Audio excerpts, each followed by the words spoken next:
کہ ہم نے زندگی میں کتنوں کو اذیت دی ہے. بندہ مومن کو اذیت دینا بھی خدا کو اذیت دینا. ایک حدیث مبارکہ سنا دوں اگر ہے توجہ دے. نبی کریم رؤوف الرحیم صلی اللہ تعالی علیہ وسلم نے ارشاد فرمایا، حدیث قدسی ہے، قیامت کا دن آئے گا اور اللہ رب العزت ارشاد فرمائے گا، میرے بندے میں تیرے پڑوس تھا، بیمار تھا، تو مجھے پوچھنے نہیں آیا، تو مجھے پوچھنے نہیں آیا. بندہ عرض کرے گا، مالک تو پاک ہے، تو جسم سے پاک ہے، تو بیماری تو ہوتی ہے جسم کے ساتھ، مالک تو جسم سے پاک ہے. فرمایا تیرے پڑوس میں فلاں میرا قریبی بندہ رہتا تھا، وہ بندہ مجھ سے بڑی محبت کرتا ہے، تو اگر اسے پوچھ لیتا تو ایسے تھا جیسے میں رب کو پوچھ لیا.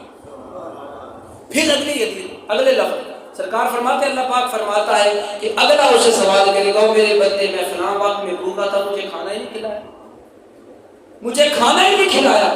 بندہ پھر آپ جوڑ کے عرض کرے گا، مالک تو کھانا کھانے سے پاک ہے، وہ تو مخلوق خدا ہے جو کھاتی ہے، مالک تو خالق ہے، تو مخلوق کھاتی ہے، تو خالق ہے. رب تعالیٰ فرمائے گا وہ فلاں بندہ جو تھا وہ میرا اتنا قریبی تھا، اگر اسے کھانا دے دیتا ایسے تھا جیسے میرے پاس پہنچ گیا، ایسے تھا جیسے رب کو کھلا دیا، لہذا تو نے اس کا خیال نہیں رکھا.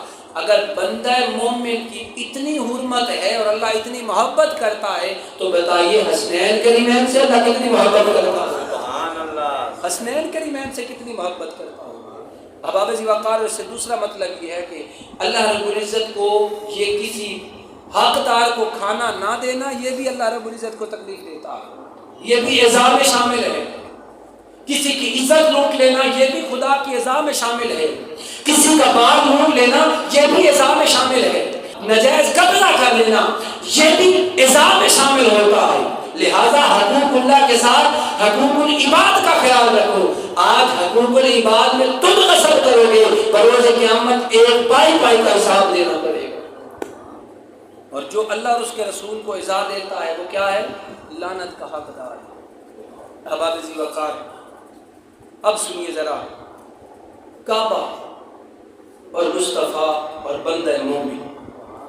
میرے آقا علیہ الصلوۃ والسلام جب ہجرت فرمانے لگے نا تو میرے آقا علیہ الصلوۃ والسلام خانہ کعبہ کے بالکل پاس آئے، قریب آ کے فرمانے لگے، اے خانہ کعبہ تو کتنا سونا ہے، تو کتنا پیارا ہے، تیری خوشبو کتنی پیاری ہے، تو کتنا پیارا ہے، کتنی عظمت والا ہے. اگر میری قوم مجھے یہاں سے نکلنے پر مجبور نہ کرتی تو میں تمہیں کبھی چھوڑ کے نہ جاتا. اگر قوم مجھے مجبور نہ کرتی تو میں کبھی تجھے چھوڑ کے یہاں سے کسی اور وطن نہ جاتا. احباب ذی وقار، یہ ہے کعبہ. حضور اتنی محبت کرتے ہیں کعبہ سے. اب دوسری حدیث مبارکہ سنیے.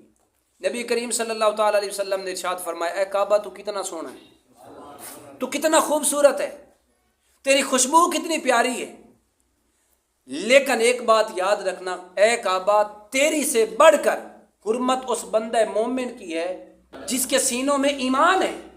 بندہ مومن ہے، اس کی حرمت تم سے بڑھ کر ہے، اس کی عزت، اس کی مال، جناب اس کی آبرو وہ تم سے بھی بڑھ کر ہے، تیری حرمت سے بڑھ کر اس کی حرمت ہے. میرا آپ سے سوال یہ ہے، خانہ کعبہ کی حرمت سے بڑھ کر بندہ مومن کی ہے تو بتائیے حسین کی حرمت کتنی ہوگی؟ ایک بندہ مومن کتنی حرمت ہے کہ حضور فرما رہے ہیں خانہ کعبہ سے اعلیٰ حرمت ہے اس کی جو ایمان لاتا ہے.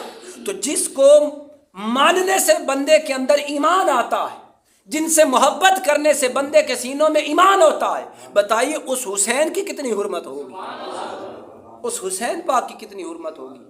احباب ذی وقار، اس کا دوسرا مطلب یہ، بندہ مومن اللہ کو اتنا پیارا ہے کہ اس کی حرمت نبی پاک نے خانہ کعبہ سے بھی بڑھ کے بتائی ہے.